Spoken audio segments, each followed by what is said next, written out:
Okay, it looks like we're live. We're We back. are live. We took a Happy little break for Monday. the Happy Monday. holidays. Yeah, happy Monday. Happy whatever holiday you celebrate this season, if any. Christmas, Kwanzaa, Hanukkah. Christmas, Happy all Hana, that. Kwanzaa. Yeah. Oh, happy that. So tonight I think we're talking about the Daily Wire. They have a couple of movies coming up the pike. And I haven't I'm not familiar with either one. So we were gonna try to watch the trailers and then react to them, but I'm told that trailers are considered copyright and can possibly get you in trouble. So I think the plan is to maybe put the trailer links in the chat and you can watch along with us and we'll watch it off camera and then just comment on it. And then I think Anton has some TikToks for us too. Sure. So do you want to give a little background or context of what the Daily Wire is up to? Or should we jump into the video and talk about that afterwards? Yeah, I'll give a little context first. So I think for a few years now, maybe since like 2020 or 2021, maybe a little before that, Daily Wire has been trying to branch out in a few different directions, and one of them is making movies.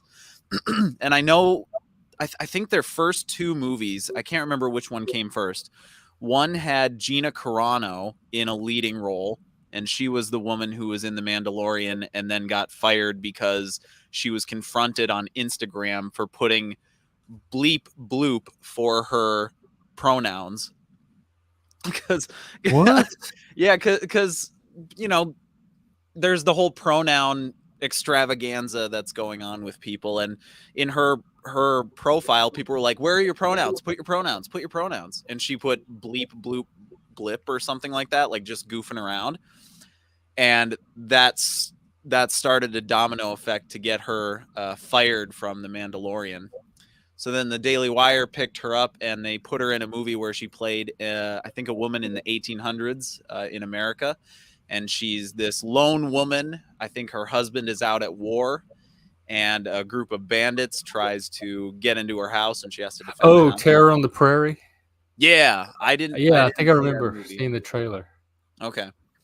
See, I'm not a member of Daily Wire. I'm only speculating from afar. But the other movie that they made was about a school shooter where they had a leading woman who's like a 16-year-old girl, I think, in high school or a senior. And her father's a deer hunter and he teaches her how to deer hunt. And she's in a situation where there's a group of terrorists or a group of young people taking over the school with guns, and she gets into fight or flight and decides to fight back. And so those were like the first two movies that they made. And I think overall they got like maybe 6 out of 10 or 7 out of 10 kind of reviews. Like they were good, but they weren't great. Well, they've made another movie called Lady Ballers, which is available now on Daily Wire, and they're coming out with another movie, and I think this is probably the more important one to talk about, which is their new Snow White movie. And this to me kind of brings up the idea of parallel structures or parallel polis, or I don't know how to pronounce that right. It's like metropolis, parallel polis, parallel structures. It's an idea that was born out of Czechoslovakia when the communist government was, I mean, the not actual real communist government was taking over. So do you know much about that? Mm-mm. Okay. So I don't know if I've over explained or provided too much context, but that's kind of the conversation that I want to start. Okay. Well, I have the Lady Ballers trailer pulled up. Did you see the movie, by the way? I have not seen the movie. I'm not a member of Daily Wire, but I've We seen the should do a trailer. watch party on it soon. Okay, I'd be down for that. Okay, one second. I am putting this on social media. Um, I have the Lady Ballers trailer pulled up. I'm gonna put it in the chat, and then I'll pull it up on my end. I guess we should just watch it separately. There's no way to really sync it if we're not gonna show it.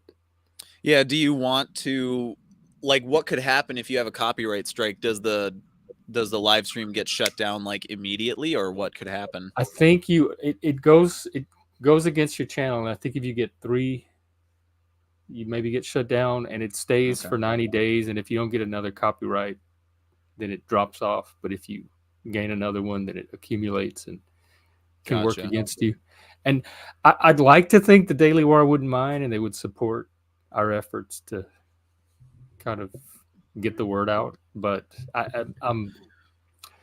Part of me I'm wonders if we'll be up against a bot or like an I mean, I'll automated. fight Matt Walsh if he wants. I'll definitely, or even Jordan Peterson. Who's the other one? Ben Shapiro, who I don't really know anything about. I'll fight any of those people because Yep. I'm trying to help promote their shit. But to be safe, I think it's might maybe better to just watch it off camera today. Avoid doing it. Sure. So this is our I haven't seen either of these two trailers, so we'll start with Lady Ballers. This is our live reaction to it, and then we'll discuss the trailer afterwards. So if you want to play along on your end, I put the link in the chat room, and anybody can watch it with us. So And I'll we're just start it. gonna play it through once, no stopping, and then comment on it afterwards, or do you want to pause it throughout? Uh, I'll probably be tempted to pause it. It looks like it's 3 minutes long. I'll probably be tempted to pause it throughout, but I think it's better to play through and just make notes in my head Okay, of that what I sounds want to good. talk about. We'll just So play through it once, so then it gets a little less non-synced up, yeah, if that makes because I sense. think if you're commenting or reacting and you pause and comment periodically, that it counts as fair use. But I'm not confident enough about that to want to risk it yet. Sure. Okay, so I got the trailer pulled up. You let me know when you're hitting play. Okay, all right.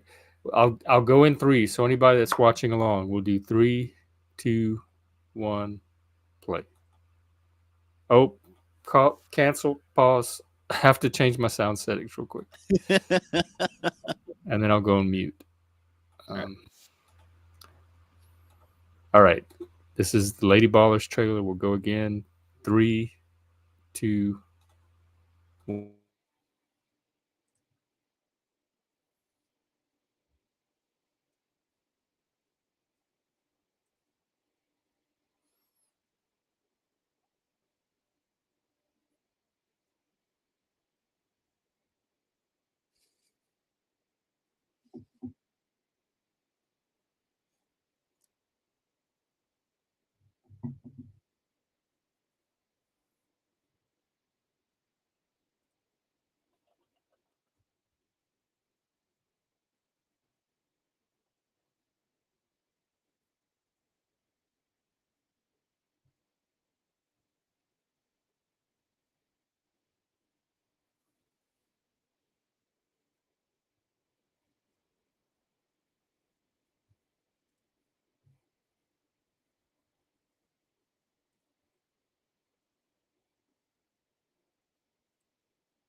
All righty.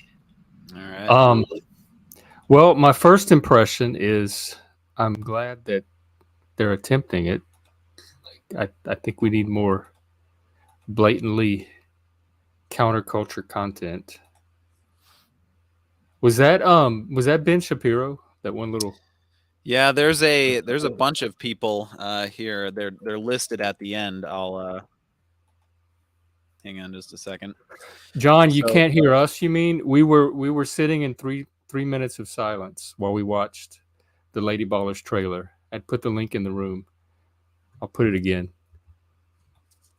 So Um, in this movie, they have Matt Walsh, Ben Shapiro, Candace Owens, Brett Cooper, Michael Knowles, Andrew Clavin, Spencer Clavin, Clay Travis, Seth Dillon, Riley Gaines, Senator Ted Cruz, I saw and him. Dr. Jordan B. Peterson. What? I didn't They I didn't see Matt, Jordan, or Spencer So I in the think Matt trailer. Walsh was in there very briefly. He had long hair. Yep, he's about 53 seconds in. He's got long hair and a maroon shirt on the left. Oh, I sorry. Sorry, John. I'm just now seeing your comment. I didn't. Chia. I don't know why my hair grows so fast, but people tell me that all the time. So when I etch a sketch, I don't. How long?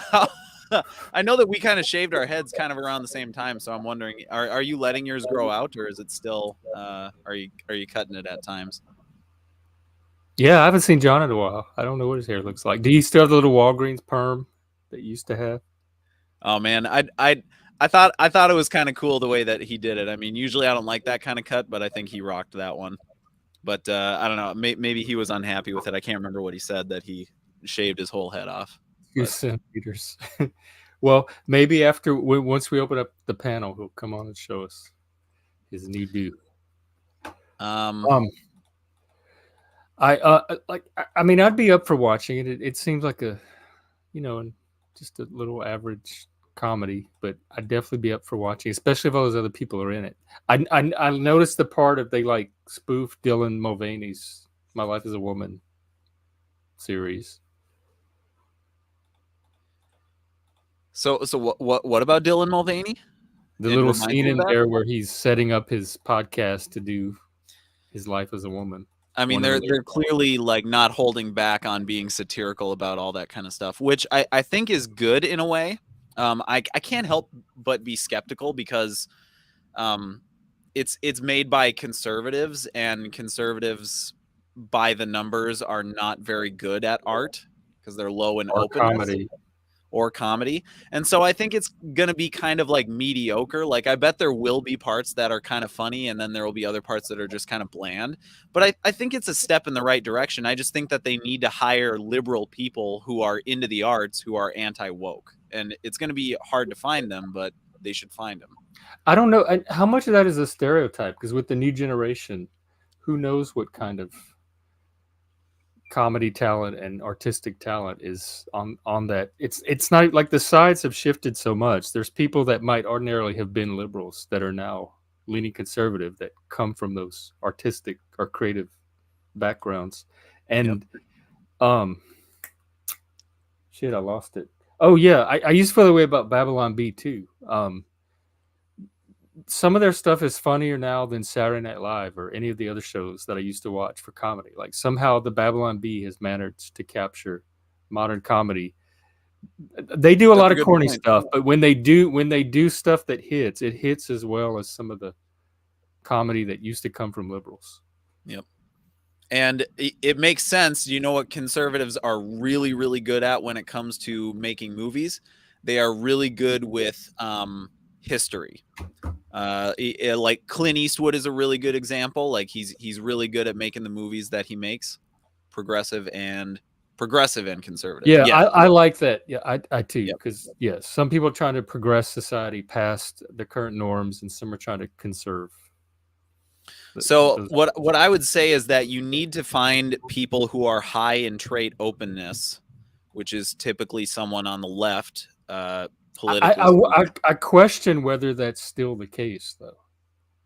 Uh, Taking what into consideration? Like the political landscape have shifted so far left, or what?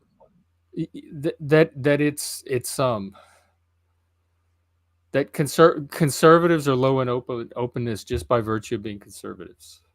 Like Yeah, I not all of kind of them see are. the There are connection. If exceptions. you're trying to conserve, how open can you be to new things? But I don't like. I am very high in openness too, and I consider myself conservative because there are certain values, liberal values, enlightenment values, values around rationality that I'm trying to conserve. But I don't think Yep.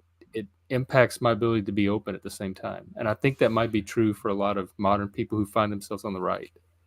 Yep. And I think you and I are exceptions to the rule. I'm like 93 in trade openness. I'm really high in trade openness, but I'm also kind of high in um, uh, conscientiousness. Oh, And I'm very low in that. just just when you look at surveys and tests of like 175,000 people, more often than not, someone is high in trade openness to the same degree they're low in conscientiousness, and vice versa. And those are usually reflections of how they vote politically, because the way you vote politically is an extension of your personality. Your personality comes first, and then you vote politically. But it doesn't apply to everyone across the board. You and I are outliers in that regard. Yeah, perhaps they need to hire people like us then. That like Yeah. former liberal types that are now in the conservative camp, but we That, bring all of the liberal creative traits with us. That's basically all I'm saying. Please hire us. I would like So some money, Matt please. or I will Jordan, create things for you. yes, Ben, whoever's in charge and watching this, get with us. Holler at you boys. And So, to bring up that idea of parallel structures again, I think I've said this before on the Gender Fucks podcast. I thought it was the opposite, that there was no correlation of openness and conscientiousness. As far as I know, that it's kind of like a what is it, an indicator. It's indicative of being politically left or politically right. It's if you're high in openness or low in conscientiousness, vice versa.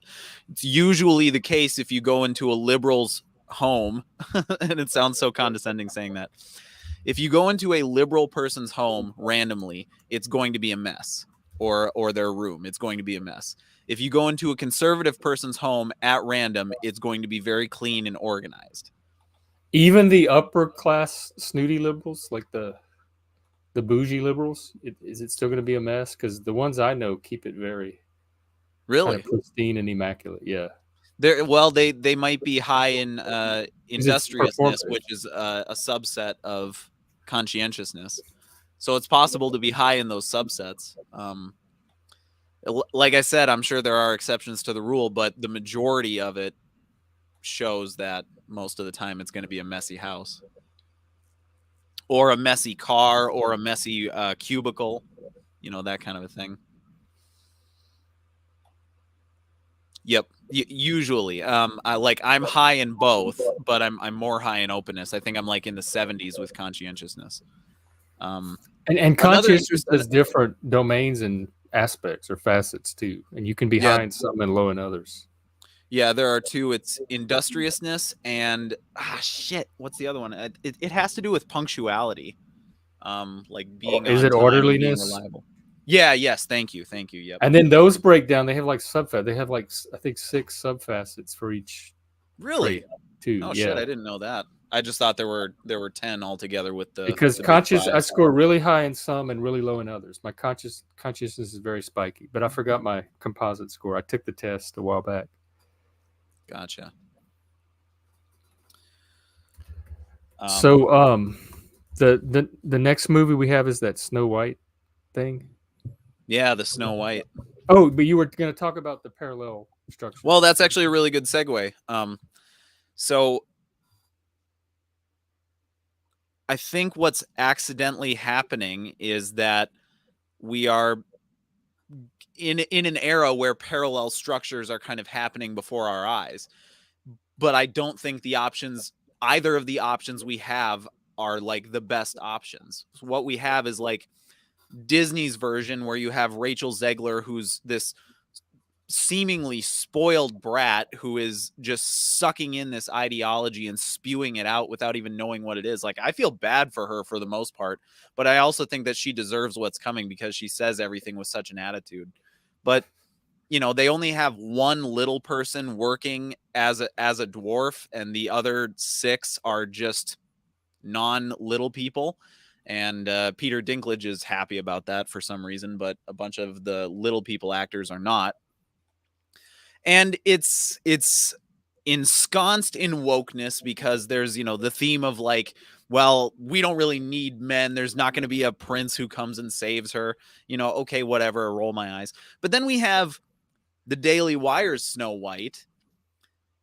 Maybe it's going to be good, but here's my skepticism. The lead is Brett Cooper.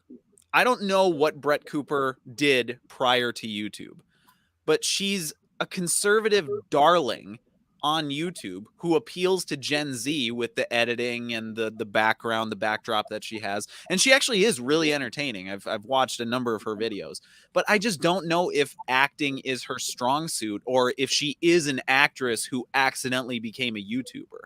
And I think they're just taking someone who looks like she could be Snow White, and she's already involved with the Daily Wire and that kind of network, and they just say, hey, can you play Snow White for us? So that's the one. And the second thing is that, stereotyping. It's another Daily Wire creation. It's made by conservatives. I just don't think it's going to be innovative or provocative or pushing any boundaries, because that's antithetical to being low in trait openness. Is you're not pushing boundaries. You're not presenting anything new. You're just going to take what's already here, copy paste it, and say, hey, here's Snow White. And so I think we should try and find some sort of middle ground. And the only way we can do that is if we have people who are much more artistic, much more creative, pushing boundaries, creating things we haven't seen before, but they're not into the pandering bullshit that the woke culture is kind of pushing on people, that is clearly tanking a lot of Disney's movies. So those are my thoughts. Well, I'm open. I know nothing about it, so I'll watch the trailer. I can probably tell a little bit of her acting from that. But I hear what you're saying is if they want the Snow White that they truly want, again, they need to hire us, and we'll give Exactly. that to them. I should be Snow White, or at least one of the dwarves. What was the purpose of why did they pick Snow White? Do you know? Was it to deliberately counter what Disney was trying to do and put forth a conservative version of it? I think so. I don't know, but that's my speculation, is that they are offering a Snow White that's more in line with the traditional story, or at least Disney's version. I don't even know if it's going to be close to the I original. mean, how many Snow Whites do we need anyway? I don't think we do. I think Snow White is kind of irrelevant, but I don't know. They're just updating all sorts of old They're a stories. vehicle for the culture war. Yep. Well, let's see what this one's about. I have the link in the chat for anybody that wants to watch along. This one's only a minute and a half, so there'll be less of us staring at the screen in silence. So hang on just a second. Sorry, I'll pull it up too. Oh yeah, I got to do my settings again. Hang on. Snow White Daily Wire, and this is the I haven't seen this one. This is a day ago. Okay, I've only seen the. Okay, interesting. Oh, did I put the right one? Oh, I think I posted the wrong one. That's the new trailer from 3 weeks. Well, which one did I post? Hang on. I've got Screen Culture's video. Snow White and the Evil Queen first look. It should say full trailer 2024. Oh, okay. I got Brett that Cooper, one now. Daily Wire's Benke. Okay, a minute and 30. Yep, got it. You let me know. Okay. All right, that's the one I'll be watching, and it's in the chat to follow along. They're making a movie with a character named Snow White. Oh, yeah. They're not making a Snow White movie. They're making a movie with a character named Snow White. Yep, they've got the character, but the spirit that animates the character is not the right spirit. It's a weird way of putting it, but that's how I see it. It's like, hey, I'm making a call right here. Marvel is putting together a Tobey Maguire and Hugh Jackman movie. It's Spider-Man and Logan or Wolverine. I'm telling you, they are just taking those actors and they're going to fill them with the wrong spirit, and it's not going to be good. I'm just calling it now. I don't know who's in charge of it, but it's not going to be anything like we saw in the 2000s. Nostalgia is over with. I'm pure black pill at this point. I'm a married black pill. All right. Well, I'm gonna watch the trailer and then see how I feel afterwards. I may end up black pill too. Okay. So if you're following along in the chat, we'll do 3, 2, 1. Play.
I'm gonna take a look at the guys playing the dwarves again. Well, the mirror is black. Whoa. I'm okay. Maybe John can back me up on this. I'm looking at the actors playing the dwarves. Oh my gosh. So the fifth guy in is from Pirates of the Caribbean. The sixth guy in, I'm pretty sure, is Mickey from Seinfeld. That's it. That's interesting to see them. That's so great. I'm a little. Oh, go ahead. No, go ahead. Well, I was just gonna say I'm a little turned off by the CGI. Hopefully, it's better in the final product. But I was hoping that they would depend more on practical effects. But it looks like they're going to go with a lot of green screen and a lot of CGI. And I just don't know if they have the budget to make it look impressive. It's going to look like a straight to VHS movie from the 90s. Well, we can fix that when they hire us. But right. I have to say, it looked pretty good. Like, I have no interest in Snow White or fairy tales at all, and I would actually sit down and watch this one. But that was the trailer. I like the music. I like the atmosphere they were creating. The mirror was the worst part for me. I thought that whoever the guy doing the mirror is very poor acting. It's way too melodramatic. Okay. And kind of juvenile. But other than that, it looked like I would watch it. It looked a lot better than whatever Disney's trying to do. Yeah, I mean, we all know that Disney movie is just not going to be good at all. It's going to be weird. It's going to be forced. There's going to be new themes that don't make sense. But that's kind of the whole point, isn't it? I mean, even if it's unconscious, they're trying to fight whatever we know as normal and bring something new. And they think just by putting it in front of us, that value will just happen. And it's not going to happen. When was the last Snow White? Was that Charlize Theron and Kristen Stewart? I know they did that Maleficent show. Let me. Yeah, does that one count with Angelina Jolie? Was that just Snow White, or was that just Maleficent? I don't know. Adaptations. Theatrical, live action. Oh, well, it looks like Snow White and the Evil Queen, the one we just watched, is coming out in 2024, and the Disney one's coming out in 2025. So they pushed it back to 25. Good Lord. Yeah. They did that Snow White and the Huntsman thing, the Huntsman series. Yep, that was 2012. That might be Julia the last one. Roberts starred in something called Mirror Mirror. They did one on the dwarves. So yeah, there's been quite a few since the Disney cartoon. Yep. So I don't know. I mean, this I'm getting into the weeds, but I just don't think that the story of Snow White is as impactful on us as we think it is. I think Lion King is, and I think Pinocchio is, but there are some stories like the Aristocats. That's a really good Disney movie. I think the Aristocats is entertaining, but I Yeah, just don't think that's it's like that impactful on the culture. I just think it's a really entertaining movie. And I think that's kind of the same category that Snow White falls into. It's just another princess that caters to pale black-haired women, if that even caters to them. it's similar to Sleeping Beauty. It's the rivalry between the princess and the Dark Queen. Yep. It's like a very female centered movie. The prince is kind of just a plot device, but the dynamic tension is between the two females. That's right. Well, I would watch it. I'm open. I'm glad that somebody like the Daily Wire is at least attempting to create some non woke content. Outside of that, without actually seeing the movies, I don't know that I could. What more I could say? They They prefer prefer me. the term ladies with hair of color. John, you should come on later. We could do a gender. Would it be gender fucks without Paul? I guess not. Even though he came out as non-binary, I think we're more gender fucks than he is. But isn't everybody non-binary? Isn't? Didn't That's we right. determine Yep. that everybody's non-binary? No, nobody's Everyone is purely non-binary. male or Even female.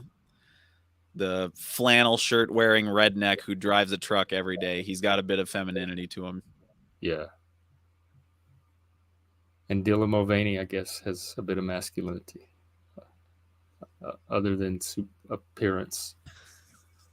Other than appearance, yeah. Jeffrey Marsh. So I guess is that it for Daily Work about?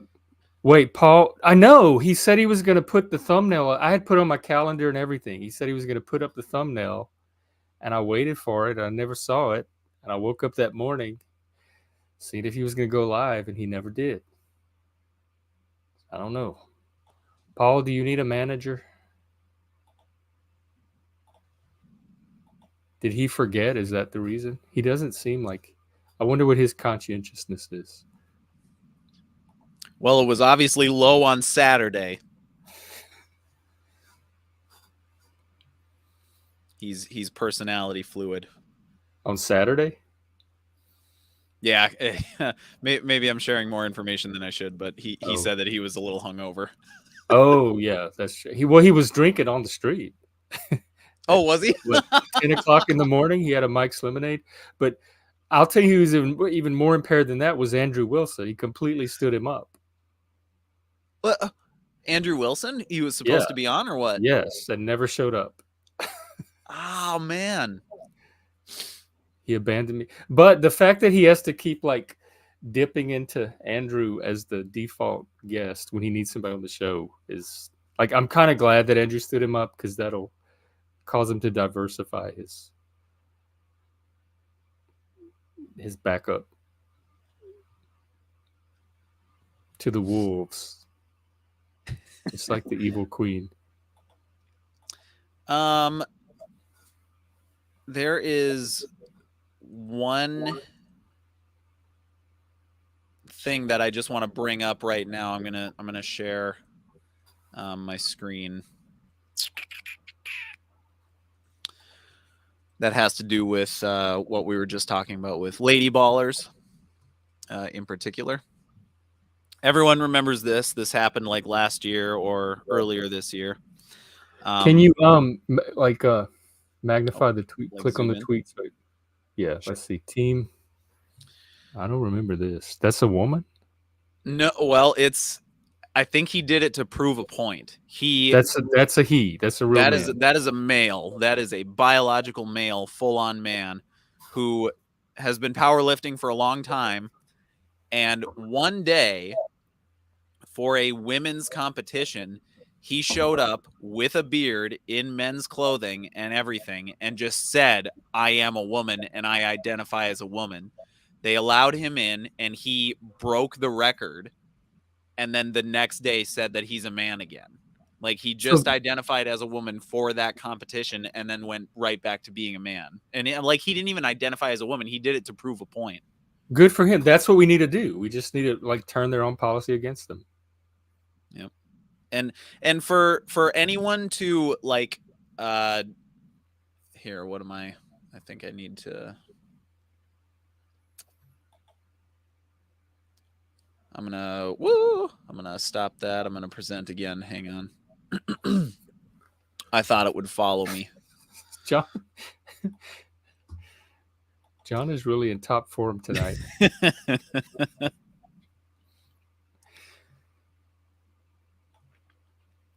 We're actually working on a movie, Chris and I, and we're talking about casting Paul as the lead, assuming he even wants the part. Oh, really? Yeah, Can Paul even act? that we'll find out. Is it American X Part 2? Not so far, but Chris is in charge of the script, so who knows how it's going to turn out. Is He at Paul least gonna be acts like he can do a podcast. So By Austin.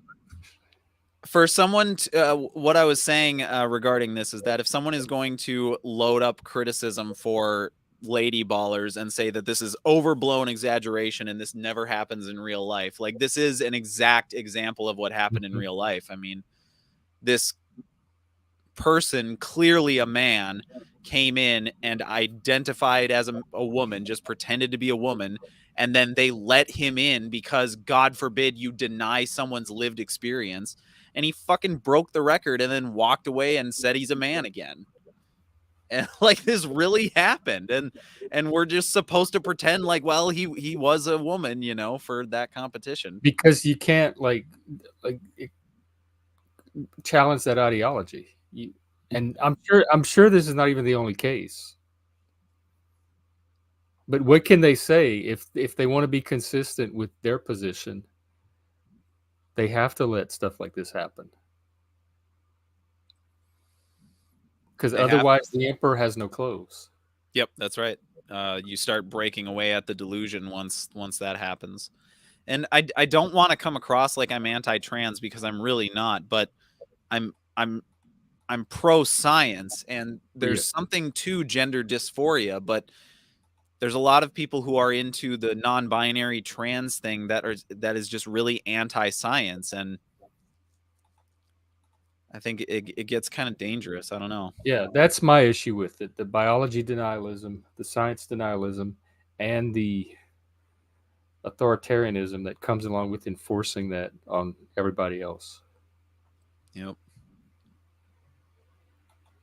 Just watch how everyone is just like, everyone has to watch as this judge watches his movements to this bar.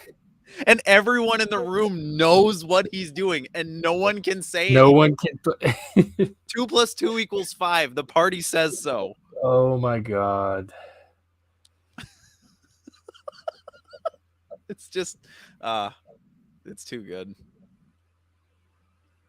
So that was an example of, you know, what that movie is kind of getting at. I don't think it's going to be blown out of proportion. We'll see if it's any good. Well, the Daily Wire wants a kind of steep monthly fee to watch one movie, but I'd be up for finding a way to do a watch party soon. I'm interested enough to at least see what they do with it. Yeah. Because what is it like? Is it $100 bucks for the year, or what is a membership? If you do annual, but if you just do monthly, it's $15 a month, which is like twice the price of a lot of the other streaming services out there.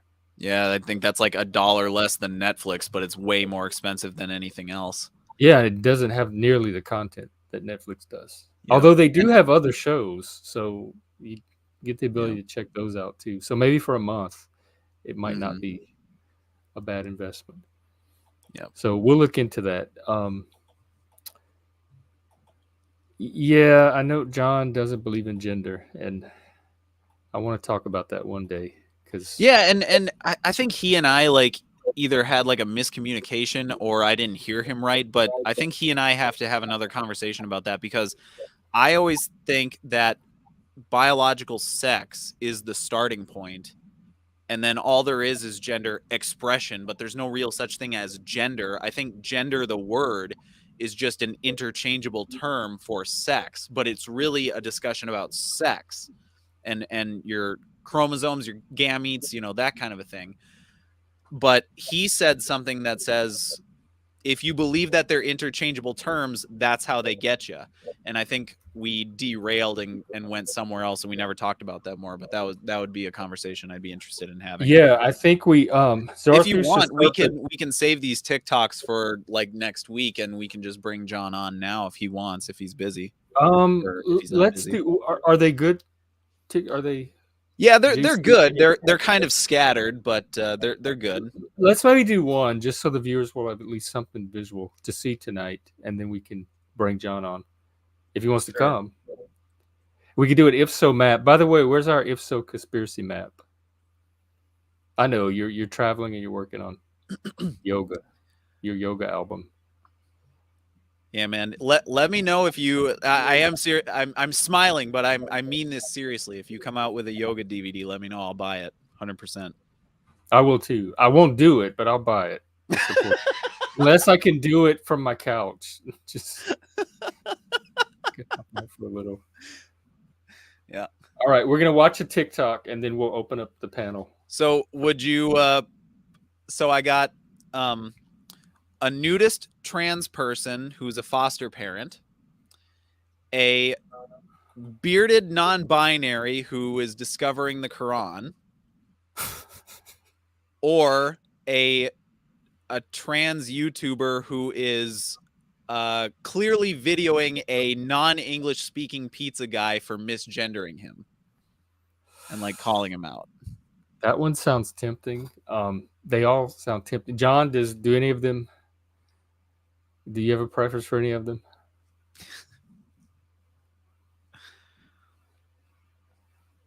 I mean, I want to see them all. Okay, which go. ones would be good to say for next week? There's one that I want to end on because we usually have a depressing hour of stuff that we look at. So I had one just on the back burner for comedy's sake. But let's do the misgendering the pizza guy one. Yeah, I always like to see what maneuvers they try to pull. Because that's my biggest criticism against the trans activists anyway, is how they try to set everybody else up to be transphobic. Yeah, there's a couple of them that are going viral lately that it's just like clearly you're setting it up so you can like do that to people. But here's one. I don't even believe in misgendering. There's not such a thing. You don't? Do I look like a boy or a girl? I can barely understand the trans person. I think you're a boy. No, I'm a girl. Okay. No. Okay. What do you think you look like? Sorry. No. Just ugly. Okay. Help me out with this nice pizza. Here, you could actually have my pizza. Do you like those? Yes. He's so mean I'm not eating his pizza, so you should have it. Oh, yeah?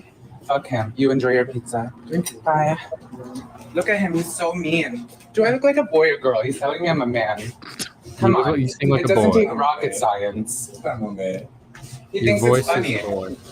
Right? It doesn't take rocket science to figure it out. Your face is boy. Thank you. Enjoy your pizza. Bye. Your Bye. hair is I'm like just a telling woman. you, you have to be more respectful. Yeah, you are not. You're not embarrassed to be ignorant and rude. She's a bully. I am not good English. I don't buy that for a minute. I think you speak English just fine, my love. Because you understood every other sentence we had. Great. Hi. Educate yourself. You know, want a pizza? What? You know, I would never eat your pizza. In a million years, you're so rude. How are you going to tell me I'm a man? In a Well, then purse. leave. You And just long leave. That's hair what I was thinking. and Like, you would nails. just leave if You this can't was figure that out for real. Yeah. yourself. If you Fucking weren't there asking, to, well, what are your pronouns? What do you think my fucking pronouns are? Take a fucking guess. Take a guess. Hold Well, on. what were the pronouns of the guy? you Hold said, on. hold on. Oh no, I mean finish the video, but Okay. yeah, she Okay. needs to hold on. I have something to say. Take a guess. Well, what were the pronouns of the guy in the pizza shop? Okay. First of all, they want us to ask like we're taught that we're supposed to not assume and ask the pronouns. And then when you ask the pronouns, they get indignant that you can't figure out that they're not obvious.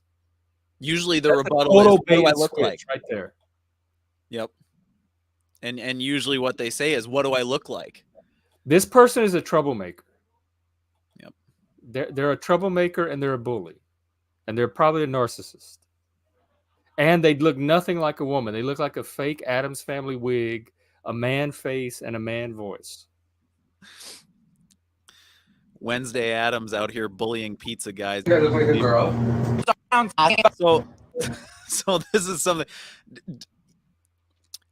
I think it's kind of funny in a cosmic sort of way that when a male non-binary or a male trans person gets misgendered, they get angry and scream.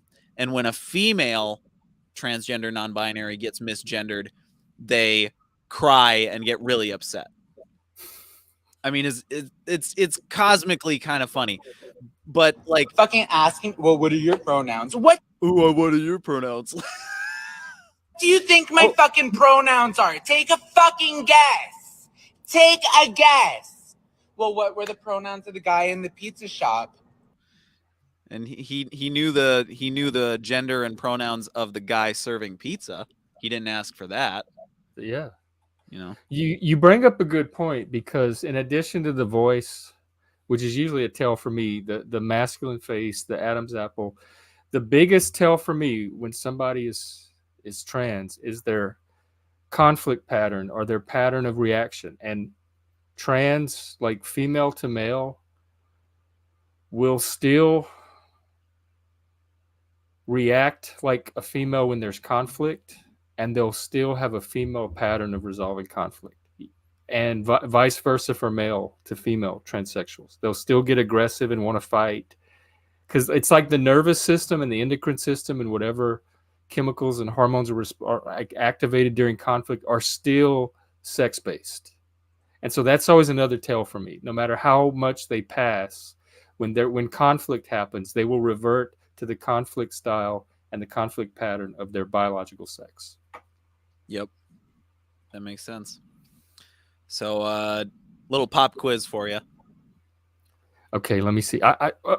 Before you start it, I want to make another point. There's a contestant on the new season of RuPaul, the Canadian version. So, John, you might want to do some research for me.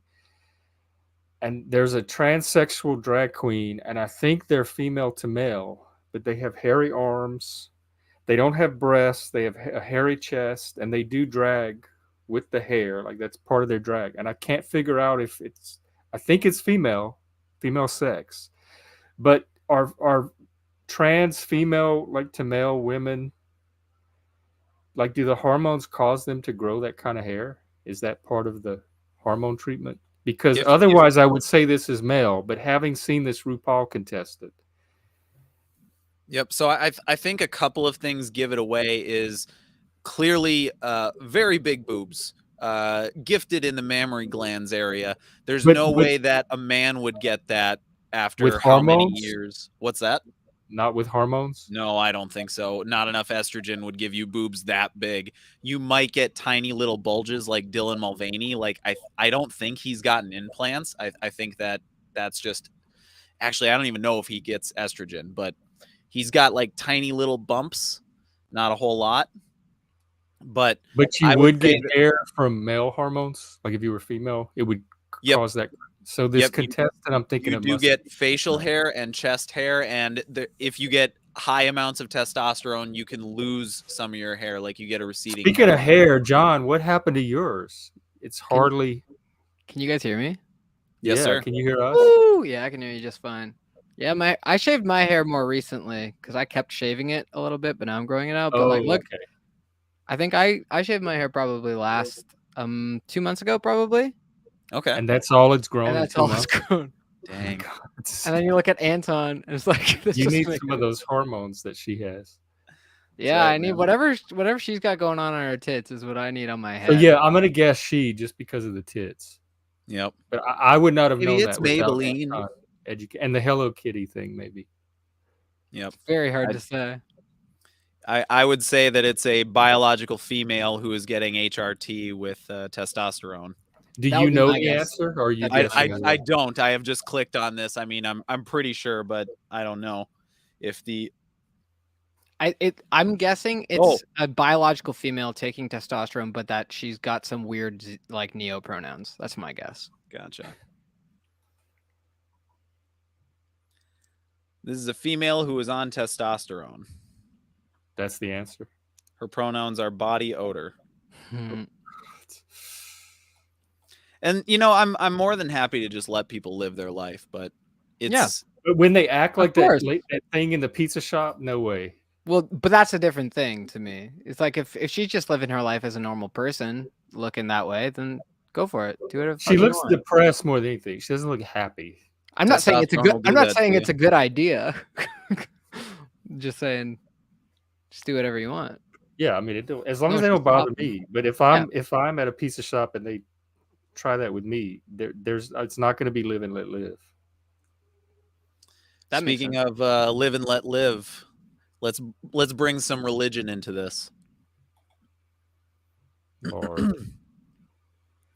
Oh God. Okay, right, that's y'all- hang on. That's a male to female. How has no one said queer on? I think it's a female to male, but I'm not 100%. Oh, Guys, has the I'm sad that I didn't think of this Queer on. before, but the queer on should Queer really on. be trending. The well, queer- you can make your new the Quirons instead of the gender fucks. Yeah. I am HIV positive that will go over well. Yeah. All right, you ready? Just started reading the Quran and I am so excited about it. People thought when I first asked that I just wanted to read it out of curiosity, but I want to read it to study it. I started following somebody on social media that teaches the Quran and hosts a Quran book club for Muslims and non-Muslims. So I'm really excited to start going to that. She was describing the chapter of the bee and that just blew my mind. Like the way that she describes things, the way that the Quran describes things actually makes sense to me. And also, did you know that Allah is beyond gender? Did you know that actually scholars believe that there are two Qurans, the Quran of nature and the Quran, the actual book? And did you know that each chapter is named after a natural phenomenon? I don't know. This whole book is just blowing my mind and I am so excited. I got sticky notes so that I could mark out things that I was drawn to. And I'm not even through the first chapter and I already have a bunch of sticky notes. I'm definitely going to have to buy more tabs. I'm honestly having a whole revolution with myself where the way that I describe the universe and the things that I believe in are actually described in the Quran of believing in Allah. And I've never thought that I believed in God before. And now I'm really having a revolution of self of, I think I actually believe in God. If you've been curious, I really recommend it. There are a lot of people who are converting. There's a lot of people who are reading it. I'm not saying I'm going to convert. I'm not saying that I wouldn't.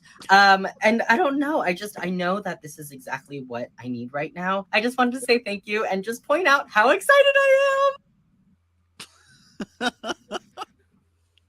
I feel like she'd get excited by anything. It didn't have to be the Quran. If she bought into gender ideology, and we don't know that she has. She seems ambiguously female, but I've got it's a not going to be hard for her to strong be feeling impressed she's by the bought Quran. into gender theory. I'm gonna go ahead and bet everything I own on that. I also don't know how old this video is, but I would put a $20 bet on Israel Hamas going off right now, and the Free Palestine is what motivated her to grab a copy of the Quran. That would be my guess. Just a guess. So yeah, because it's all tied together. Right. The In fact, I think James Lindsay is calling it Gaza Floyd. Yeah, I think that's right. Yeah. Myself. It's just the Marxist movement using the current thing for their purpose, and as soon as they milk it, they don't need it anymore. They're not using BLM all that much anyway. There's a new bottom of the oppression pyramid, and the trans have been displaced by the Palestinians. So it makes sense that the people that were on that tier would start to appropriate the as much Muslim, Arab, Palestinian traits and culture as they can. Because Islam is a religion of people who aren't white, so obviously it's good. They have a new master now. They've been bested, and then something will come along and bump the Palestinians off at some point. Yeah. So this makes perfect sense now in the light of woke, the law of wokeness. Do you think we'd see a similar thing ever of like people who look like that and think like that, assuming I understand what that person in that TikTok thinks? Like trying to, I guess, appropriate maybe is the word, like Christianity. Is that going to happen next? Is like, hey guys, I've been reading the Bible, and do you know that like God is beyond? That's already happening. I wouldn't rule it out. Happening, don't you? I guess that is already happening in a large way. Yeah, so many. That's been happening for a while, and that's kind of what I'm thinking is like when a non-binary person starts preaching God and they have like their robes that are all rainbow colored and they have everyone in the clergy chant that God is non-binary and this and that. I just think of like, how did that happen where this person walked in and said, hey, did you know that God is beyond gender? And here's my citations, blah, blah, blah. I just want to see the conversation of this person walking into a mosque and saying, hey, did you know that Allah is beyond gender? I just want to be a fly on the wall for that. Yeah. Part of me thinks it wouldn't go over too well. It would. I'm not going to say it. Oh. Well, what were you not going to say? This is this isn't the extreme stream, so we have to be careful, right? Well, it's all of my streams. I was going to say that they would probably blow it out of proportion. Yeah, that's good. Nice. It's good shit. Okay, so how do you feel about nudity? You shouldn't bring this up until you figure that out. Like, this is a trans person who is fully nude in a living room with children, and they're a foster parent, and they're foster kids in the room. Is it censored? Let's see. No. We need to. Is it just a tweet or a video? Yeah, YouTube might freak out. Are there nipples, or have they been chopped off? I mean, if it's on Twitter, doctors. There are nipples, and I'm pretty sure there's vagina. Then YouTube, my understanding of the rules is will get shut down. Oh, but no. I don't know. Well, is there a way to show it privately? Well, I can tell you. I'll put the link in private, and we can watch it and comment. I'll put that in the chat, and then put that there.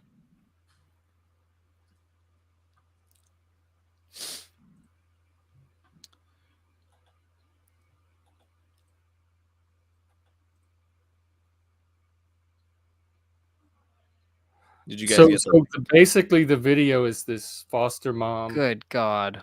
That's laying around naked with her blue hair and her. So and for a present, I don't know if it's like a birthday or something, but they present the trans person with a great big trans flag. And it's just a video of like a family casually eating dinner. And this person is just full on nude. Now, it's weird enough to me to think like if my mom and dad were just nude all the time growing up, like it's weird, it's different, but it's not like, I don't know, it's kind of like caveman mentality. But the fact that they're foster kids, this is a foster home. Those are not their kids. Like that just here's a question. Way too much. Take all of the trans and queer stuff out of it. Yeah. If people are nudists, should they be allowed to foster? That was my question too. I don't think so. Where's the line? I don't think I would have a problem with it for sure. Yeah. I think it's too likely to be abused by those who are perverse. Well, nudist would say otherwise. Well, I don't, but I mean, that's a negative stigma. That's unfair. well, it's a stereotype, and you'd be negatively affecting some people who are just honest nudists who just want to raise some kids who need people to raise them. However, those people's probably what's the right way to put it? It's too open for abuse, I think, because I think the small minority of really poorly intentioned people how is would it take any more advantage of a rule like that, like if that was allowed. just the nudity alone is enough to? Well, I think some people. Sorry, go ahead. Because there's no clothing barrier to. I think it's inappropriate in certain ways. I don't think it's always inappropriate, but I think if that was allowed, then people who were doing it in the wrong ways would take advantage of it, and that would be, in my mind, the trade-off is not worth it. Does that make sense? I'm you don't have to agree with me, but does like my logic make sense in terms of how I'm trying to contrast it with the nudist position and what a nudist might say. So I haven't fully. I think I understand what I think there's a strong argument for be like, well, just because we're like nudists aren't bad people and they're not harming a child just by being naked around a child. I'm more concerned about the argument, right? Yeah, like that doesn't automatically make them more likely to abuse just because they're and that's not my argument. My argument isn't that would make it more likely to abuse. My argument is that if it was allowed, and maybe it is, I don't know the rules, but assume like if it was allowed for nudists to foster children, then you'd see a greater likelihood of people who got off on the idea of being naked around children to use that system to gain access. 100%. And so it's like, okay, well, this rule is kind of like a proxy rule to eliminate a certain group of people from that system, but it unnecessarily negatively affects people who would be honest brokers. But I don't see another way around it. Does that make? I think that kind of that's similar to the issue with AGP and like what happened at GenSpec, because until you know what's going on in their head, they're just a trans woman or whatever. But then when you realize that what's going on in their head, so it's making an assumption about what might be going on in the heads of nudists when they're around children that I don't know that it's completely fair to make. But you're making it because you want to err on the side of caution. Well, it's erring on the side of caution with some like just gut feeling numbers. It's like, okay, if for every 1 million foster parents who are nudists, for every million really well treated children of nudist foster parents, there was one that was kind of the wrong way of being a nudist around a child. And I'd be like, okay, well, maybe that should be fine then. It's 1,000,000 to 1. But if it's for every 5 there's one, it's like, okay, well, then we probably should change. The rule should probably be nudists are not allowed to have to foster children. Well, you could make a similar argument for like, okay, AGP. It's like, okay, for every 100 of them, there's one who's just trying to gain access to women's spaces for sexual or untoward reasons. It's like, okay, well, 100 to 1. I don't. That kind of sucks to penalize those 99 who are actually acting in a upright manner. But if it was 2 to 1, you'd be like, okay, yeah, get those people out of women's change rooms. I think you need more hard data than that. Well, when it comes to, like, well, it's not about the data; it's about the rule. It's like what would the evidence? What evidence would you need? What's your criteria? The data, regardless of what reality is. Well, no, the data should be. I mean, the rule should be based on what reality is. Well, I don't agree with that at all. We don't make rules because I'm sure this has already come up, and I'm sure the studies have been run on the risk to foster children in nudist households, and if the numbers bear out making a rule, there probably already is that rule. If you don't have a criteria in your mind, then what use is the data? If you don't know, okay, well, 100 to 1 would be too much, or whatever. If you haven't somewhere demarcated where it would be too much, what use is the evidence? The data is of no consequence because you don't have a line of where it would be. I'd want to see the existing rates before I imagine what some arbitrary rate would be. I very much disagree with you. I think we approach that really, really differently. I think it's super important to imagine a line first, and then when you have that's essentially creating a hypothesis in a way, and that's like very scientific method to me. Like if you just go in and observation comes first and then the hypothesis. I'd want to do observation first and see the existing. No, I completely disagree. Well, yeah, I don't. Neither is the scientific method. No, well, no, the scientific method isn't observation hypothesis. The scientific method is hypothesis and observation. No, it's observation. You observe, and then you create some hypothesis based on that. But then you run the experiment on the hypothesis, and but when you say observe, you're talking about like observing data, and it's like, well, that's not observing data. Is I'd want to get a picture of the existing reality on the ground, like the current state of nudists fostering children. And then from that, I can draw. And I don't necessarily think that creating some kind of arbitrary moral line is necessarily the same thing as hypothesizing either. You're analogizing to the hypothesis. My analogy might be flawed. I'm okay with that as a. But even if that's the case, I would want to do the observation first and get a hard. And like I said, I'm sure this has already been done. Because I'm sure this issue has already come up, and I'm sure people have run the numbers and decided what risk nudists are or not to children. Yeah. And that's just like with kinksters. Should kinksters be allowed to foster? And that's a very wide community with a lot of variation and diversity in it. So is the fact that you're part of the kink or BDSM community for any reason at all a disqualifier for becoming a foster parent because something might be in your head when you're around children? You could say that about any group. Can you describe to me, because maybe we're just miscommunicating here. Say you did get the data, then after seeing, okay, it's this percentage of times when a nudist adopts a child or fosters a child that there's inappropriate behavior. It's whatever percent.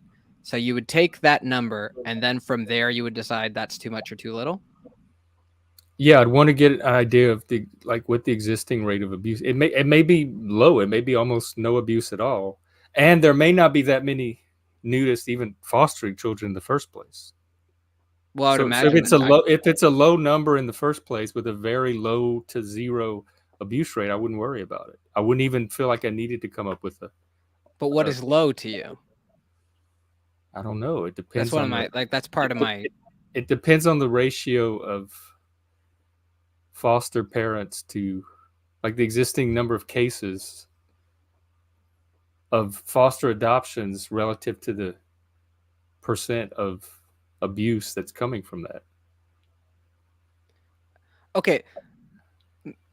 This doesn't your logic isn't making sense to me here, because what I'm saying is you should go into something like this with an idea of this ballpark would be too much. This would cross. Well, you said one case might be okay, but then a certain number of cases would be a line at some point. I'm saying that it's important to draw a line at some point. It's like, okay, if it's but I would draw the line. If it's 1-to-1, then that's too much. Then we should make a law. Yeah, 1-to-1 is too. If it's 100% rate, absolutely, that's too much. Well, if no, it's a 50% rate, 50%. Yeah, that's too much. Okay, so we agree there. So there's a line somewhere, regardless of the evidence. Yeah, we have an idea of the criteria. And you think for some reason it's very important to know that line before you even look into the issue. And I'm saying that would emerge for me after looking into the issue. Well, if it emerges for you, then it means that the line already exists. No. Have a line ahead of time. That's not what I mean. I don't mean it makes you a bad person. I'm saying it's not an ideal way to evaluate these kinds of questions. But coming up you with obviously you have a line in your, if it emerges arbitrarily creating some no. If it emerges once you've seen the data, that's just revealing the line that existed in you already. So the line that if it emerges once you see the data, you say it emerges whether or not it crosses the line. That means the line already existed in your mind before you encountered the data. You just didn't pursue it. Not necessarily. It could be contingent. I just Googled it. It's 23%. Is that too much? 23 of nudists or foster kids in general? 23% of nudist foster parents abuse their children. So nudists are allowed to foster then? It seems. Yeah. I just Googled 23 seems very high. 23%. Is that too high? That seems high. Yeah, that would make me nervous. Okay. I made up that number, obviously. But that's my point, is that you have a line. It doesn't matter whether or not. Yeah, you but I don't counter the have evidence. I don't have a hard. I'm not saying a hard line. I'm not saying a hard line. I'm saying a ballpark. I don't. Sort of I don't rough have a demarcation. number attached to my line. I don't. Okay. I would have to evaluate It's it. 0.002%. Is that too much? Of what? No. Of what? No. How many kids are we talking about? It's 100 kids a year, and sorry, okay, That- it's 10,000 kids a year, and one gets abused. There's 10,000 kids adopted by nudist parents every year. One gets abused. It would seem unfair to me to penalize. Okay, so your line is somewhere between 0.01% and 23%. Yeah. And then you could narrow it from there by going into your own mind and saying, okay, would this feel like too much? Yes, or I could narrow it. That's my entire point. And that I think that's important to do before you have your bias struck by seeing the actual data. That's my entire point. Oh, so you're worried the data is going to bias me, and of course, I'm using the data to kind of dispel any bias I may already have. I want my, what you're calling hypothesis, to be aligned with the existing data and not be some arbitrary thing that I'm imagining ahead of time. To me, that's the bias. If I create it ahead of time, it's that already innate line that I have could be biased, and the data would correct for that.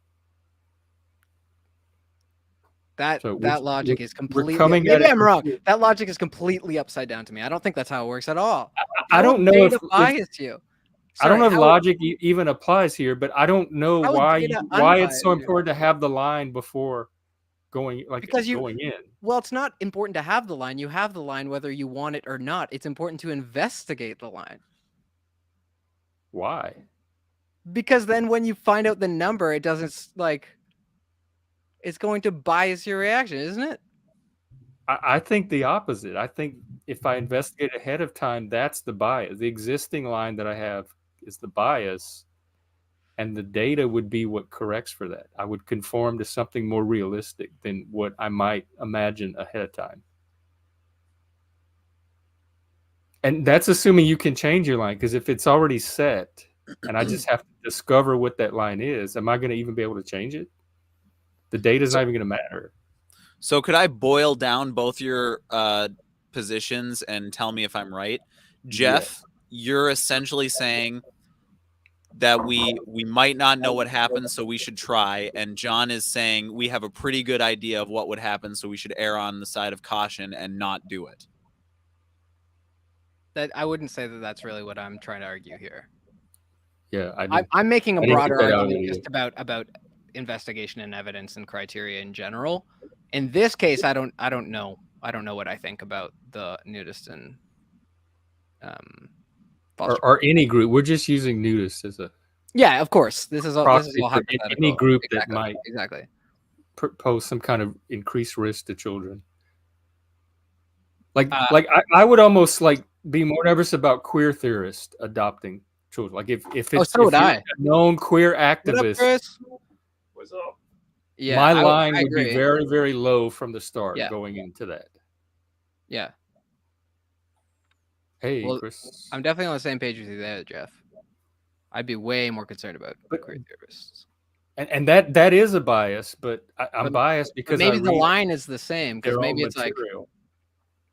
it's okay, if 2% of children are getting abused by whatever group when they get fostered by them, it's like, okay, well, we shouldn't let that group do it. But it's like, regardless of what group it is, the line would probably be the same. It's just, where do you expect the actual number to be? I would expect the number for queer theorists to be higher than 2%. But I guess I see what to a degree, it depends on how you define abuse as well. I mean, we're getting a little off track from where we were, but I think a lot of the indoctrination that queer theorists do on their own children or children that they interact with is abuse, and they would say, no, this is just truth and love. It's liberation. Yeah, it's liberate. That's actually the best word to use.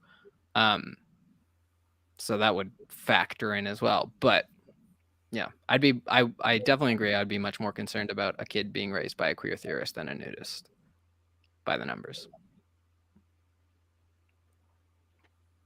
Yeah, I mean, I can't. I think both being kind of nude. Firstly, Juniper doesn't have to worry about that.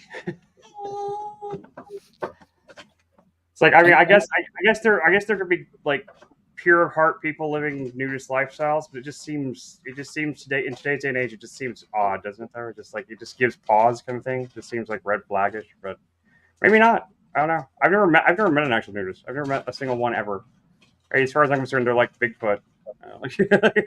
I've been to nude beaches and stuff where like. Oh yeah, but I've never seen them in their like homes or native environment. So in the context of a nude beach, they're not as weird as. And maybe they just don't. Maybe I could have met someone not even knowing, because maybe they don't talk about it in public because of the stigma around it. So maybe it's just not something they would admit to. But, yeah. I'm sure that's part of it. The other topic that came up between me and John, which we can touch on today, I don't think we're going to be able to get deep into it. That would take an IFSO map. Is you don't believe in gender, like only sex. I believe in gender as a linguistic term, like certain words. What about a phenomenological term, a concept?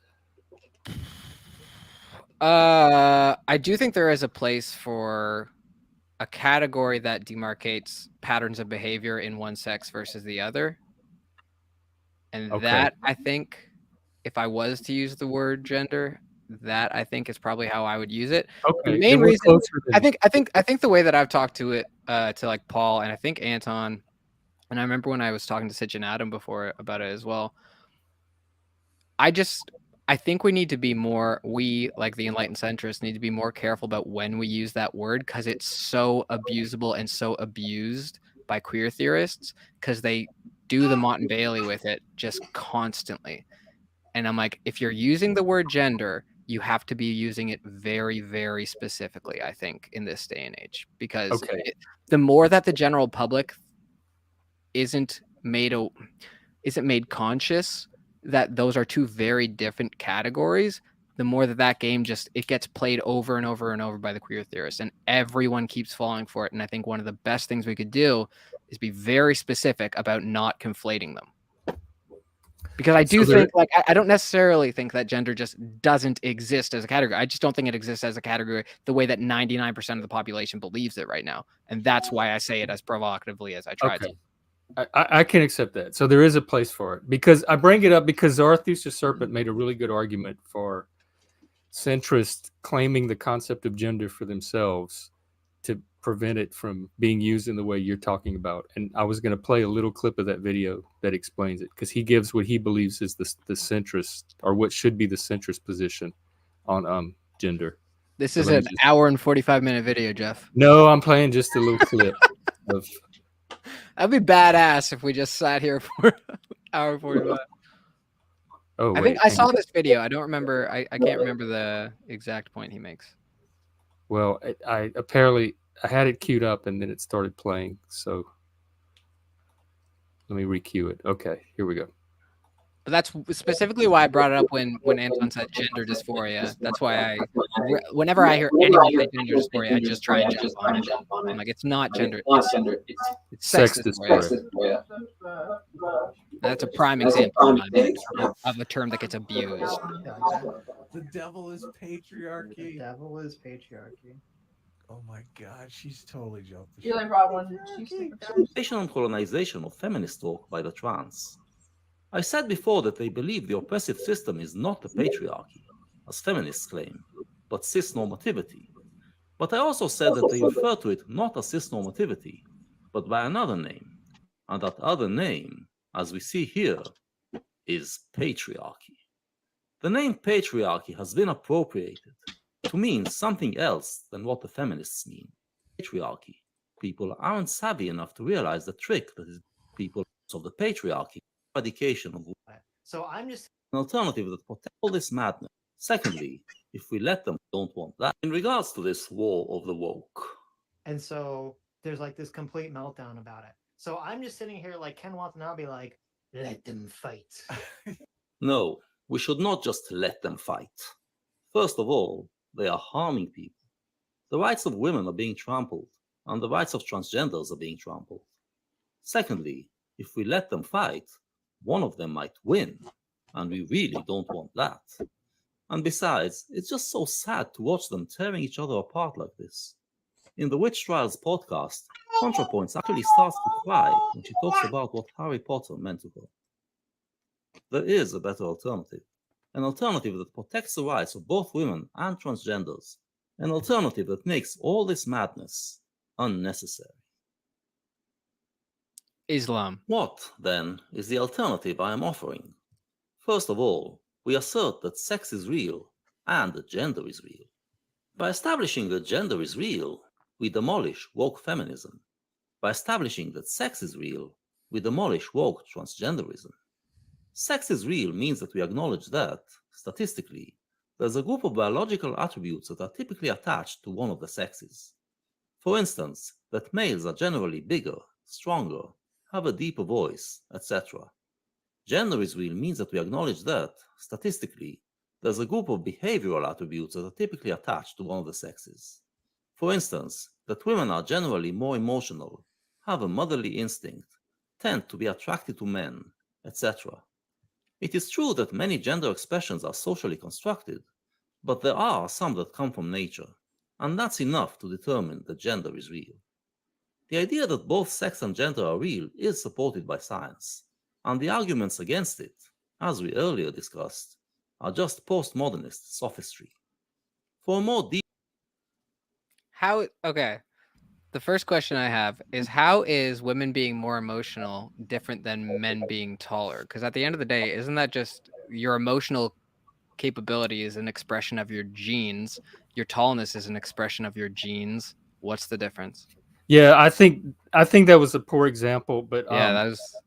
But so because you would tie that to sex, Yeah, not gender. I would. But I think what you said about having a specific context where I think it's a more sociological term, probably.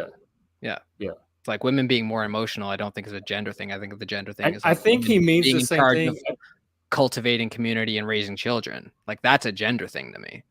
Yeah, I think he's saying the same thing. He just ties emotionality to like social. I think that was I think that was a very poor example. Yeah. Actually, not even just poor. I think that was just wrong. I think if your argument is what you're saying, if his argument is what you're saying it is, I think he got mixed up. But the larger point about reclaiming both sex and gender so that the other groups can't. Well, that's in a lot of ways what I'm trying to do. I agree with that. Yeah. Steal that word and either bomb it into oblivion, because I'd rather just bomb it into oblivion. Or sorry, 1 second. Everything's ringing. What's happening? Oh. Stop. What was I saying? Steal that word and make it very clear to the general population that it means something very specific, like what he's meaning to describe in that video. Yeah, or what you said. We have to, but the first thing we have to do is we have to stop using it anytime we mean sex. We have to be so careful about that, I think. So I think me and him are probably on a similar page in that case. Yeah, the culture wars are language wars, and so we do need to steal category wars and capture them. Yeah. Okay. No, you're not derailing. Go ahead, Anton. I don't have anything to say. I'm just letting you know that in 7 minutes I gotta go. Okay. Chris, I don't know if you know, but you're muted. I saw your lips moving. My girlfriend was calling me, so I should probably call her back. Okay. So I'm actually, dude, it was so nice to talk to you guys. Yeah. I still can't believe you came all the way through Dallas and you didn't even say hi once, man. I mean, what the hell? I was there for like a day. I'm sorry, man. Next time, though. It's all right. Yeah, 100%. It's good seeing you. It's good seeing you, though. Stop by again. And I'm still waiting on our IFSO map. It'll happen. I promise. Okay, but focus on all the important stuff first, like the music, the girlfriend, the yoga. Yeah, definitely. Focus on the important stuff first, man. Have a good one. Yeah, and we'll see you on the gender. Take care, John. Yeah, nice to see you guys. Yeah, the Queer Ann. Read your Queer Ann tonight, guys. Yeah. Take care. Well, Chris, did you have anything to say to Andrew? I mean, Anton, while he's still here, and you wanted to address? No, I mean, I only caught like the last half, and I have to go back and watch the rest of the thing because I got stuck out in traffic trying to get back to the storage unit here. So I only saw half of it, and then I finally decided I was going to jump on just to kind of mostly just say hi to John and Anton, just because I haven't seen you guys in a while. Just hadn't seen you guys like in Discord or anything. I just want to see how you guys are doing. What's up with you guys? Yeah, not doing too bad. I see you guys light up a lot in the movies. You're watching Scanner Darkly the other day. Yeah. I love Yeah, that I've been do a lot of playing. movies. Been running a lot of movies in the movie channel. Just like I've been up late, like working on putting stuff up this Poshmark site and stuff. So I've just been running movies in there, and like nobody really stops in all much. Sometimes they do have conversations. It's cool. Cool. Trying to engender more of a community sense, so just to kind of like as a place to actually gather and just talk, and not just on stream but also often. Yeah, It's a good thing to cultivate. The stream is only the tip of the iceberg. There's a whole. It's like the doorway to the. There's a whole community happening off stream. That's good. That's good. It's good for people like-minded to get together and talk about stuff, even if it's not related to politics or philosophy, that kind of a thing, just to have a place to chat. Yeah, I think it's essential to our well-being, our mental health, our development as people. Mm-hmm. Yeah, I think philosophy. I find philosophy very edifying to talk about. I find politics to be the opposite, though. I think the more and more I talk about politics, the more I feel like politics are just poison. Politics to me is applied philosophy. It gives me a chance to take the philosophy and apply. I mean, it's not in some cases. I'm just saying, but some people practical. it just seems like I feel like there's a lot of circle jerking about politics that go along in some of these communities and stuff. Like they go around and around with the same political thing. I'm not saying we do that. I'm not saying that these people that are present do that. I'm just saying I see a lot of it in like a lot of other streaming communities and stuff like that. It's just like I get tired of it. But I mean it's not like I'm not against talking about politics. It's just what I mean. I am a little tired of the Israel Palestine stuff. That one I'm tired of. But beyond that, I think that's my only real exhaustion point. Fair enough. I just don't know what else anybody else could add to it anymore at this point. I think everybody said everything we said. Like we can't really affect it anymore. And yet we keep finding new things. But today we did really well. It only lasted a few minutes. Yeah. Yep. That's right. It's interesting. What's your schedule like, Anton? Like when are you usually available and stuff? Like when are you he has a real life and a real job. Your real life, real job. I I am up for work at like 5 or 5:30, and I'm at work around 6 or 6:15, and I usually work until about 4 or 4:30. There are some days where I'm there until 6 p.m. And then usually I have Friday like a half day, and then I have weekends off. But yep, every night it's dinner with the wife, or it is maybe out doing some photo work or something. I gotta exercise the dog. It's hard for me sometimes to get online and to be a part of the conversation, and so sometimes I feel left out, but more often than not, it's my own fault. I think there's plenty of opportunity. I think you're better. You're better off for it. No, you got a real life, man. Like you're doing the right thing. Talking to your wife. You're taking care of something that really matters, huh? You're doing the right thing. We're the loser shut-ins that are doing this. I've got a wife and kid too, but they're right here with me. You both have nuclear families. Nuclear family. Yeah, we're more like a thermonuclear family, though. So. Yeah. Well, Anton, I know you have to go, so thank you for stopping by. I appreciate it. We'll do it again next week, I guess. Good to talk to you, Jeff. Good to see you, Chris. Yeah. So hope you guys take care of yourself. It was a good episode. You too. Looking forward to the next one. Take care. So what's on your mind? Not much. I honestly, I just since it looked like it was winding. I didn't want to jump on whenever you guys were still kind of in the middle of the main part of the conversation stuff, because I just wanted to derail anything. But I just want to jump on and say hi to John and Anton while they were there. I haven't seen them in a while, and just and say hi. Just in general, just I didn't catch the first the first half of it anyway, so I wasn't even fully aware of all the context that was being said. I just kind of heard a little bit about this and that. So I didn't want to try to jump into a conversation I didn't have the full context for. I just wanted to say hi and just I don't know. What do you think you got? What do you got going on right now? Like what? I think I'm probably going to put a movie on the Discord. I'm not sure what I'm going to put on yet. What you putting on? I don't. That's why I'm not sure what I'm going to put on yet. I don't know. Okay. I gotta like look at my. I could probably watch something. I don't know if you heard what's his face? Liberty's conversation while you were on the phone, but he picked a campaign for us to do for D&D, and he said we can go ahead and start creating. Like we don't have to do practice characters. We can go ahead and start creating actual characters. Okay. So we can work on that at some point too. Sure, that sounds good. Know how to do any of that. And we can do demon characters. I know how to create characters for fiction in general. I'm sure I can create a character. Yeah, it's just a little. It gives you a little template you follow, and you choose your race, your class, and your traits and equipment and stuff like that. So you flesh out your basic concept. Can I be an elf? I want to be an elf. Are you going to play? Lindsay wants to play too. Yeah, she wants to play along. Does she have a separate computer where she can? Yeah, I've got another one that downstairs that she can use. Okay, yeah. Well, if you play, we only need. He wants 4, so we only need 1 more. Cool. That should be easy to find. And okay, so yeah, an elf.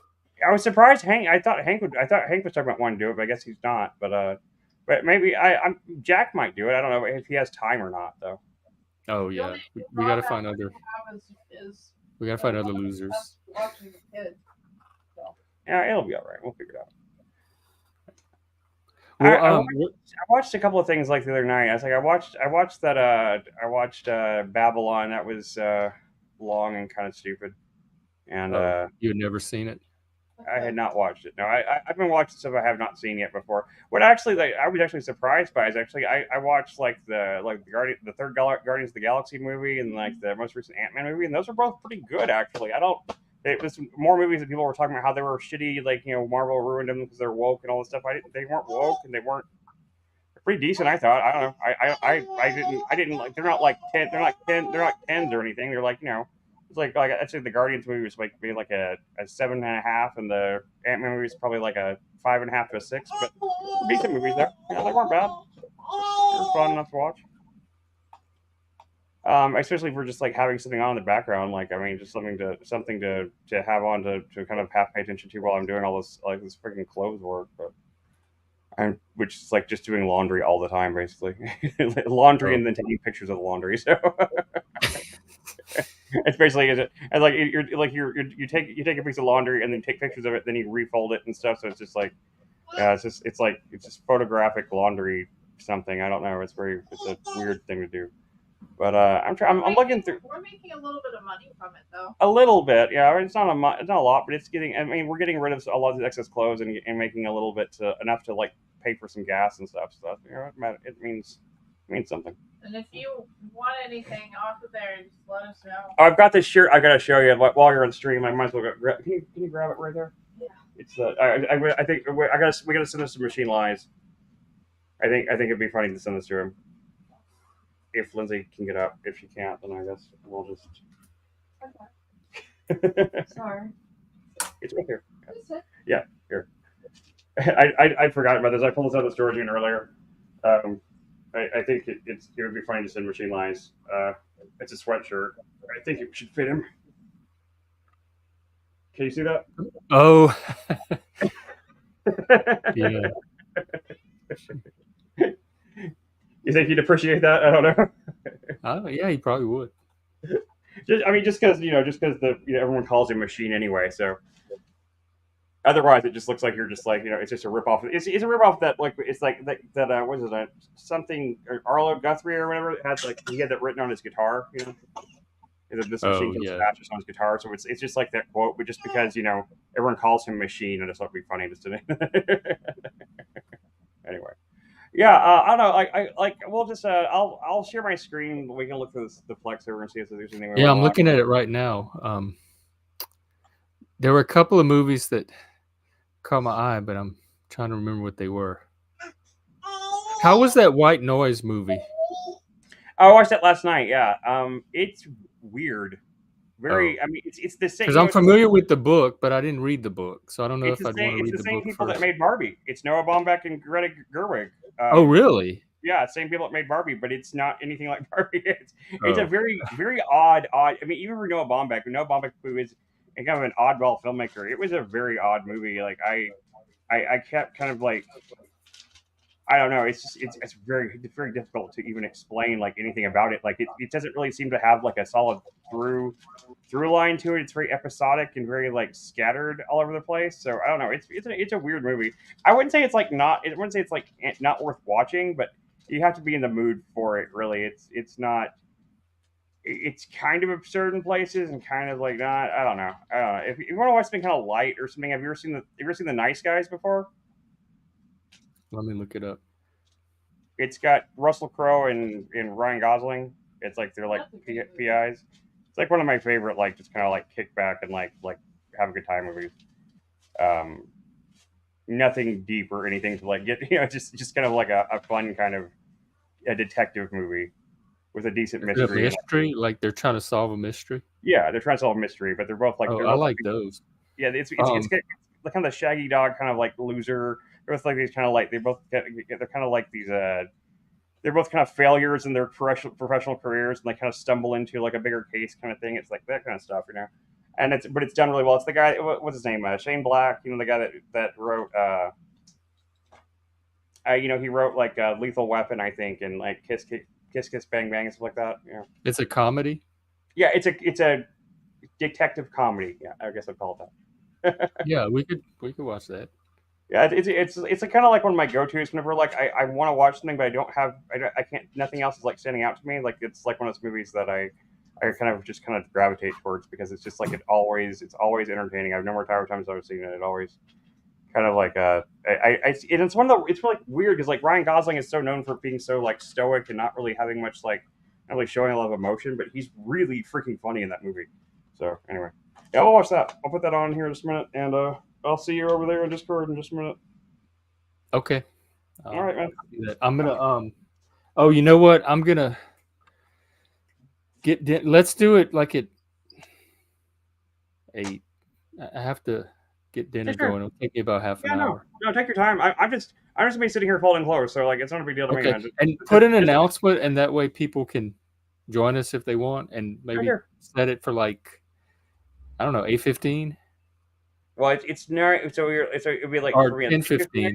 10:15. Yeah, Okay, 10:15. sure. Okay, Yeah. I'll see you then. All right, man. Cool. See you then. Bye.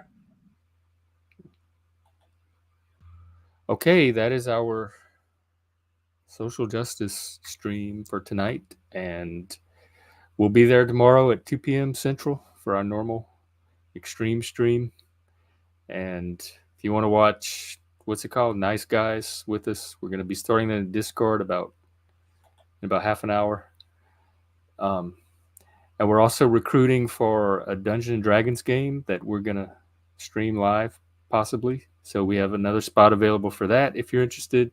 And I'm starting a demon game that you can join in on too. So contact us for all of that kind of fun, or get the link to our Discord. That's where it's all happening. Other than that, I will see you tomorrow at 2 p.m. Central. Bye.